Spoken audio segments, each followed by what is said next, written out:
Assalamualaikum warahmatullahi wabarakatuh. Sobat sehat semuanya, jumpa lagi dengan saya Om Bain dalam acara Orkes obrolan kesehatan di Rumah Sakit Umum Aisyah Ponorogo. Baik sobat sehat semuanya, kali ini kita sudah kedatangan tamu yang sangat jauh nih, dari jauh sekali, yaitu dari Bengkulu. Beliau adalah dokter yang masih sangat muda tapi pinter, baru lulus kemarin, spesialis penyakit dalam, dan baru lulus juga magister manajemen rumah sakit. Jadi sekali sekolah langsung dua titel atau dua gelar di sandangnya. Dan sobat saya semuanya, nanti kita akan bahas sampai detail ya, sampai tuntas terkait dengan penyakit yang saat ini sedang marak, yaitu penyakit cikungunya. Apakah cikungunya, apakah bedanya dengan DAF, nanti akan dijelaskan lebih lanjut oleh tamu kita. Baik, kita sapa dulu pemirsa sobat sehat semuanya. Assalamualaikum Pak Dokter. Waalaikumsalam Om Bain. Sehat nggih? Alhamdulillah sehat. Alhamdulillah. Sudah lama kita nggak ketemu. Sudah lama, kira-kira 5 tahun ya, kurang lebih. Ya, dulu ya badminton bareng-bareng. Sekarang kita coba lagi badminton. Sekarang kerja bareng. Seisoporan. Masih lah. Baik Pak Dokter, anak masih satu atau dua? Alhamdulillah sudah dua. Sudah dua. Istri masih satu? Alhamdulillah satu Pak Bain. Oh, rencana enggak ada dua? Rencana tetap satu. Rencana tetap satu. Alhamdulillah ya. Alhamdulillah. Kok jawabnya dengan berat, ragu-ragu? Tegas. Tegas ini, sangat tegas ini. Baik, sobat sehat, ini dokter kita, Dokter Herlambang Surya Perkasa, spesialis penyakit dalam dan magister manajemen rumah sakit. Beliau ini muda, ini usianya ya sekitar 17 ya. 17 tambah 10 ya.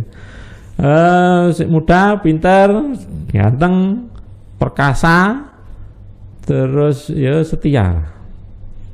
Jangan dipanjangin setia. Setia setiap saat gitu. Iya betul. Baik Pak Dokter, kali ini kita akan bahas tentang penyakit cikungunya yang saat ini sedang marak. Jadi masyarakat ini ya sekarang ini dihebohkan ya dengan penyakit cikungunya. Tapi memang tidak semua daerah ya. Jadi memang daerah tertentu yang kasusnya sangat tinggi. Betul. Ya, masyarakat ini perlu penjelasan ya. Jadi kok penyebabnya podo ini, faktornya, artinya ya kalau masyarakat kan taunya iki penyebabnya nyamuk iki podo karo DB gitu ya. Nah, ini sebenarnya apa sih cikungunya itu Pak Dokter? Iya.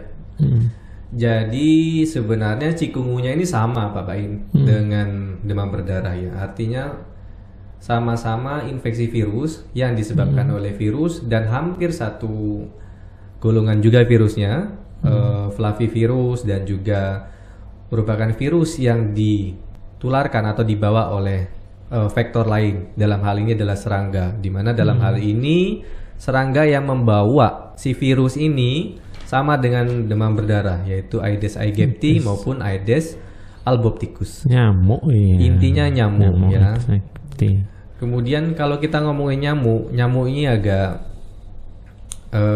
unik ya Om Bain ya. Iya. Karena nyamuk ini seringnya menghisap darah ketika ada sinar matahari. Oh gitu ya. Jadi dia memang senangnya daylight. Jadi memang malah di cahaya ya. Iya, artinya di jam-jam matahari itu bersinar ya. Oh malah. Dari pagi ada puncaknya itu jam 9, jam 10 pagi menjelang siang itu, ataupun di sekitar jam 5 sampai jam 4 sore seperti itu. Nah, itu vektor ya, artinya yang membawa virus ini. Jadi itu ya penyebabnya nyamuk, merupakan penyebabnya virus, penyebabnya tapi virus ini dibawa oleh nyamuk dan ditularkanlah ke manusia dengan cara menghisap darah sekaligus memasukkan virus ke dalam tubuh manusia ini. Oke. Terus gini Pak Dokter, banyak ya gejalanya yang mungkin ya hampir mirip TB ya. Untuk gejala khasnya itu apa sih untuk cikungunya ini? Ya mungkin nanti dibanding dengan DP ya. Jadi biar tahu ini, oh ini DP, ini cikungunya gitu ya. Memang cikungunya dan demam berdarah ini infeksi virus yang hampir sulit dibedakan secara klinis, Pak Ben. Artinya secara tampilan umum atau secara keluhan yang si pasien tampak ya, yang tampak seperti ya. itu. Karena kalau sekarang kita bicara apa keluhan ataupun gejala yang muncul, demam dua-duanya ada. Demam ada ya. DAF maupun demam berdarah maupun cikungunya ada. Kemudian misalnya nyeri sendi, dua-duanya ada. Dua-duanya ada. Kemudian beda muncul, ini nyeri sendi dan nyeri otot, Pak Dokter? Ada jelas juga. Beda ya. Artinya kan tempat di mana hal itu terasa kan berbeda. Artinya kalau di otot kan kadang tidak spesifik, artinya lebar, lebih luas. Tapi kalau sendi itu biasanya lebih terasa nyerinya, nyeri tumpul sampai kadang-kadang bisa sampai tajam juga. Artinya nyeri sendi dan nyeri otot itu dua-duanya ada untuk demam berdarah dan cikungunya. Kemudian keluhan lain ataupun gejala lain seperti muncul ruam-ruam kulit, kemerahan di kulit. Nah, itu dua-duanya muncul.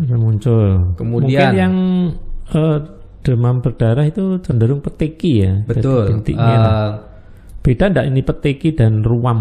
Beda sebenarnya. Beda ya? Karena tetapi demam berdarah ini ruamnya itu atau kita bilang peteki, artinya ada kebocoran dari sel-sel pembuluh darah kita sehingga terjadinya peradangan sehingga memerah di tubuh itu memang sedikit berbeda secara ruam ataupun kemerahan dari cikungunya. Tapi kalau cikungunya ruamnya itu lebih diffuse, artinya lebih menyebar. Artinya tidak berbintik-bintik. Nah, kalau demam berdarah, kemudian mungkin campak ataupun eksantem yang lain mungkin lebih berbintik. Tetapi kalau cikungunya ini bisa berbintik, tetapi lebih dominan yang seperti ruam-ruam merah ya, makuler-makuler. Kalau apa seperti bahkan itu ya, orang istilahnya tapi lebih merah ya dibandingkan dengan peteki ya ataupun bocor-bocor pembuluh darah. Nah, tetapi selain demam, nyeri sendi, nyeri otot, kemudian pusing, nyeri di perut seperti itu, yang paling membedakan adalah ataupun kecenderungan dokter dan tenaga medis mencurigai ini suatu cikungunya adalah dominannya rasa nyeri sendi yang dialami. Artinya apabila ada demam, kemudian ada nyeri sendi, tetapi kok lebih dominan demam, kita mungkin lebih prefer ke arah, karena Indonesia ini endemiknya demam berdarah, kita lebih cenderung ke arah demam berdarah kalau ada kasus seperti itu. Tetapi kalau ada demam dan dominan nyeri sendi yang jelas, di mana pasien bisa melokalisasi nyeri tersebut, kita wajib mensuspek ataupun mencurigai apakah ini suatu infeksi virus yang kita curigai sebagai cikungunya. Berarti ciri khasnya ada nyeri memang itu tadi ya. Lebih ke arah artralgia ataupun nyeri sendi yang hebat, Pak Bain. Artinya sudah minum obat untuk simptomatik tetapi tidak berkurang dan nyeri ini terus menerus sifatnya. Kadang malah ada yang pasien itu tidak bisa jalan ya. Betul. Nyeri ya, artinya artralgianya yang nyeri skalanya itu sudah sangat tinggi sehingga akan menghambat mobilisasi bukan hanya di sendi tersebut tapi sampai mobilisasi di seluruh tubuh. Artinya nyeri sendinya itu bukan cuman monoartrikuler hanya satu sendi tapi bisa banyak sendi atau poliartrikuler yang terlibat, Pak Bain. Baik Pak Dokter, ini untuk usia yang diserang, kira-kira usia berapa saja atau semuanya bisa terserang? Secara umum sama seperti demam berdarah. Artinya demam berdarah ini tidak mengenal usia ya. Jadi usia balita, kemudian usia remaja awal, dewasa akhir sampai dengan usia lansia, usia lanjut pun semua tetap bisa kena. Dan hal ini juga berlaku pada cikungunya. Artinya karena apa ya? Jenis virusnya sama, jenis virusnya dalam artian masih keluarga yang sama tetapi beda spesies seperti itu. Kemudian vektornya juga sama, yang diserang juga orang-orang dengan di daerah yang sama juga seperti itu. Jadi tidak membedakan ya, dia menyerang anak kecil ini dewasa, wong tua pokoknya. Iya, artinya serang nyamuknya gitu. yang mana yang dekat ya itu yang dihisap. Jadi serang. Nggih Pak Dokter. Jadi terus masa inkubasi ya. Jadi ada betul, ketika nyamuk menggigit itu sampai muncul gejala kira-kira berapa lama ini? Betul. Jadi inkubasi itu adalah masa ketika virus masuk ke pertama kali ke dalam tubuh kita, dia akan berproses dulu sehingga barulah respon tubuh itu muncul. Masa inkubasinya ini kurang lebih 2-7 hari atau rata-rata itu di 3-4 hari. Artinya misalnya kalau nyamuknya itu menggigit di minggu kemarin, kita bisa merasakan gejalanya itu di 2-5 hari setelah gigitan itu. Jadi tidak langsung setelah gigitan sehingga ada manifest ataupun keluhan langsung muncul. Jadi virus juga butuh inkubasi untuk direspon oleh tubuh. Kemudian ini Pak Dokter. Jadi masa inkubasi, gejala, penyebab, kemudian terkait pendeteksian ya, pasti ya. Oh ini kalau DHF orang awam pun masyarakat ini sudah tahu kalau sudah pinter dilihat, mesti yang dijadikan pedoman itu trombositnya. Oh ini trombositnya mudun ini, betul, demam berdarah ini. Betul. Nah ini adakah cikunya itu ya untuk menunjang pemeriksaan ini pastinya gitu ada nggak? Ya, uji tapisnya ya, artinya penapis utama kita selain keluhan ya Pak Bain, artinya keluhan sudah muncul, kemudian tidak hanya sendiri juga yang mengeluhkan keluhan itu di daerah tinggal yang sama seperti itu. Jadi ada kecurigaan juga misalnya seperti itu. Ya kita wajib untuk melakukan pemeriksaan penunjang untuk menegakkan diagnosis. Nah, uji penapis atau laboratorium yang paling murah, paling aman dan paling bisa didapatkan ya pemeriksaan darah rutin atau darah lengkap. Memang ada beberapa kesamaan walaupun ada juga perbedaan. Kenapa saya bilang begitu? Pada demam berdarah memang yang dominan itu sebenarnya yang dominan terjadi penurunan sel darah putih ataupun leukopenia dulu. Trombositopenia memang akan terjadi, tetapi biasanya akan terjadi di hari ketiga sampai hari ketujuh misalnya seperti itu. Sedangkan pada infeksi chikungunya ini dua-duanya bisa terjadi leukopenia ataupun penurunan sel darah putih. Jadi kalau dokter bilang sel darah putih udah mulai turun ini, oh kita pikirnya dua ini infeksi virus kemungkinan. Nah, walaupun mayoritas kasus, sebagian kasus chikungunya ini tidak dibarengi oleh penurunan trombosit. Artinya walaupun di berbagai teori juga ditemui chikungunya yang hasil laboratorium hampir mirip seperti demam berdarah. Artinya bisa penurunan darah putih dan penurunan trombosit. Tetapi mayoritas kasus adalah trombosit ini memang tidak selalu muncul pada chikungunya. Biasanya hanya penurunan sel-sel darah putih. Nah, itu uji tapis yang pertama, Om Bain. Kemudian bagaimana kita membedakan ini kalau gejalanya kita bingung ini, mirip-mirip ya, hampir sama ya. Walaupun ada nyeri sendi yang dominan, tapi kadang-kadang kita belum yakin ini Om Bain. Kira-kira harus melakukan apa seperti itu. Maka sebagai gitu ya, untuk memastikan sama seperti demam berdarah Om Bain. Demam berdarah disebabkan oleh virus, sama seperti chikungunya, atau sama seperti COVID Om Bain. Jadi kalau virus ya kita namanya isolasi virus. Walaupun ini merupakan teknologi yang sangat canggih ya, menternak virus, menghidupkan virus ya Om Bain. Jadi kalau sudah kita ternak virus, hidupkan itu, ya kita bisa spesifik nih. Tetapi kita harus sadar juga kalau itu teknologi canggih dan tidak semua tempat bisa. Sulit ya. Sulit. Itu artinya isolasi virus ataupun polymerase chain reaction seperti PCR ya. PCR yaitu kita mencoba menyalin, mengkloning virus itu sampai kita mengenal anatomi virus itu seperti apa. Itu bisa membedakan. Tetapi itu juga mahal dan hampir tidak ada fasilitas yang bisa seperti itu. Lagi kita di daerah Ponorogo ini. Kemudian yang hampir mirip sama demam berdarah, kita bisa menilai adanya antibodi. Karena prinsip dari infeksi virus ini, tubuh akan merespon kedatangan virus ini dengan membentuk perlawanan imun yang kita sebut dengan antibodi. Nah, antibodi ini sangat spesifik. Artinya setiap penyakit yang masuk ke tubuh kita akan menimbulkan antibodi ataupun sel memori. Nah, sel memori ini yang secara peraturan ataupun secara prosedur bisa kita periksakan Om Bain sebenarnya, seperti antibodi khusus untuk denggi, antibodi khusus untuk cikungunya, itu bisa dilakukan. Dan apabila halnya positif, kita sudah sangat mendukung dengan hasil laboratorium, kita bisa mengatakan ini merupakan suatu cikungunya. Berarti ya agak kesulitan ya. Betul, dan memang harus kita akui hal ini masih jarang ataupun masih sangat sulit kita lakukan Om Bain.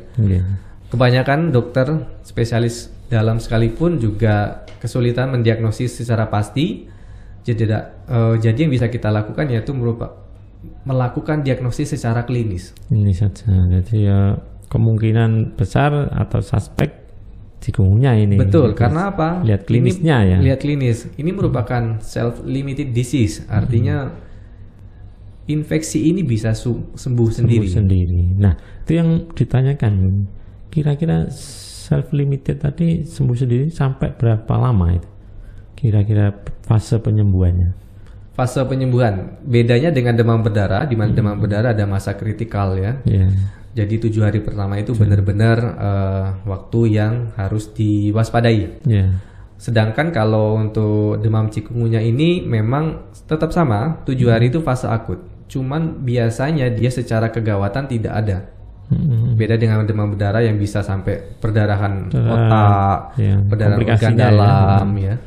Kalau cikungunya sampai shock kalau demam berdarah ya Om Bain ya. Tapi kalau cikungunya lebih dari 7 hari, mayoritas kasus bisa sembuh sendiri dengan nyeri sendi yang juga hilang. Tetapi Om Bain harus kita sadari banyak juga kasus yang didapatkan dari berbagai penelitian dan dari senter rumah sakit dikatakan bahwa pasien yang mengalami cikungunya itu juga akan mengalami kejadian ikutan. Jadi nyerinya itu tetap muncul Om Bain. Jadi lama seperti kayak orang dengan penyakit rematik sendi itu. Jadi bisa kronis seperti itu dan kadang-kadang ada yang bertahan sampai 6 bulan seperti itu, ada yang 1 bulan masih dan menyisakan gejala sisa itu ya. Betul. Baik Pak Dokter, untuk komplikasi yang membahayakan ya sebenarnya kalau ringan ya. Untuk yang mengancam nyawa itu hampir ringan ya, karena memang dia lebih ke arah dismobilisasi ya, mengganggu aktivitas seperti itu. Tapi secara life threatening, mengancam jiwa itu memang lebih rendah dibandingkan dengan demam berdarah. Baik Pak Dokter, kemudian pengobatannya ini ya, kalau sudah terserang ini kapan waktunya harus diperiksakan? Betul. Kalau kita ngomong cikungunya berarti kita hampir mirip juga ngomongin demam berdarah ya. Nah, kalau rata-rata orang kita sudah pintar. Kalau demam hari ketiga baru periksa lab. Dan itu memudahkan dokter untuk mendiagnosis. Rata-rata mereka sudah bisa membawa hasil lab sendiri seperti itu. Kalau demam berdarah disarankan untuk dilakukan rawat inap apabila trombosit sudah di bawah 100. Dengan ataupun tanpa perdarahan ada indikasi kuat untuk rawat inap. Tujuannya untuk observasi jangan sampai ada perdarahan yang terjadi. Nah, kalau cikungunya ini tergantung severitas dari keluhan atau berat ringannya dari keluhan.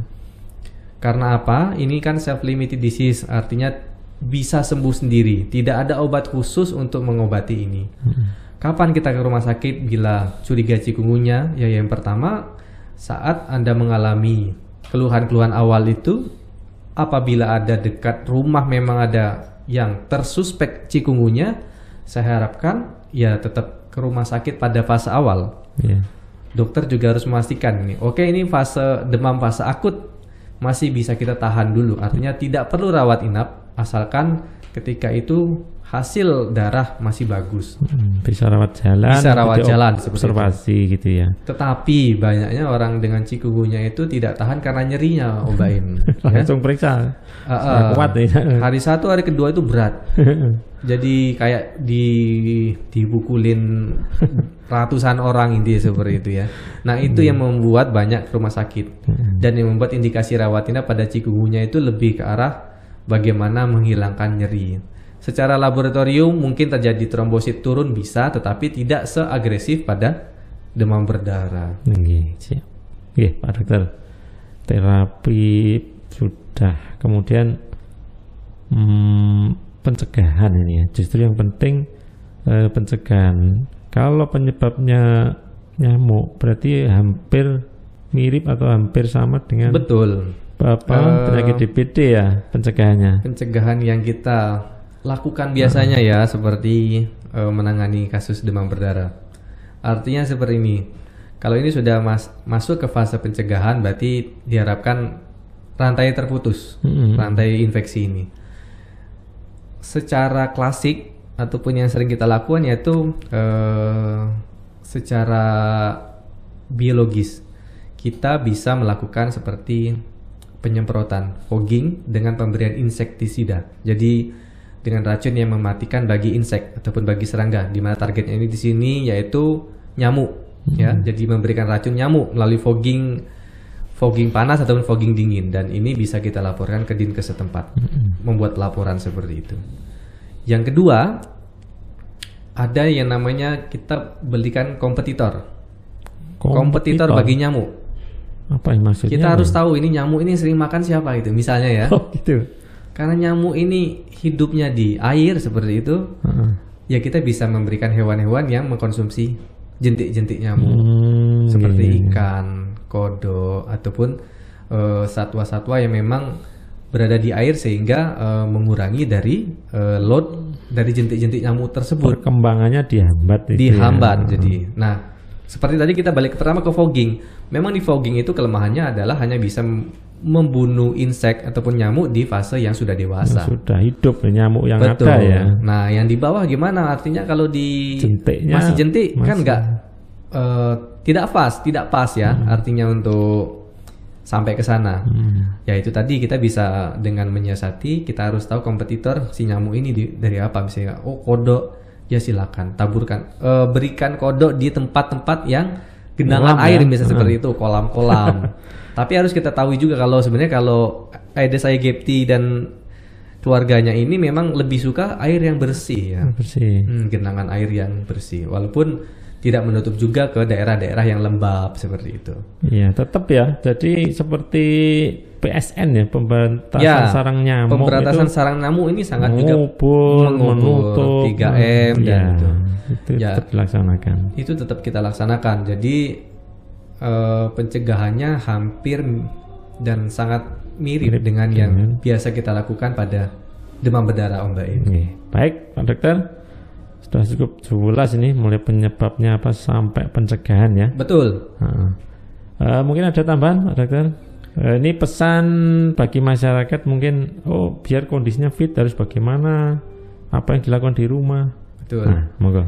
Mungkin saya bagi teman-teman obrolan sehat RSU Aisyah Ponorogo, di sini saya pribadi dan sebagai dokter juga menghimbau kepada teman-teman yang menonton dan di area Ponorogo untuk lebih waspada. Artinya sekarang kita sedang memahami fase musim penghujan yang musim tidak menentu seperti itu. Penting sekali kita untuk misalnya menutup ya ataupun menghilangkan genangan-genangan air di mana di situ akan terjadi subur, terjadi perkembangan nyamuk itu sendiri ya.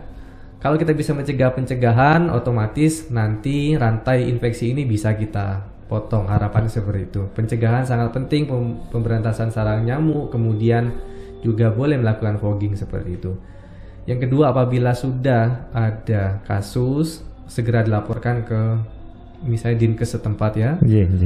Dan apabila ada keluhan, saya harapkan segera langsung memeriksakan diri. Artinya yang pertama tujuannya untuk memastikan dan mendapatkan advice ataupun terapi dari tenaga kesehatan terdekat.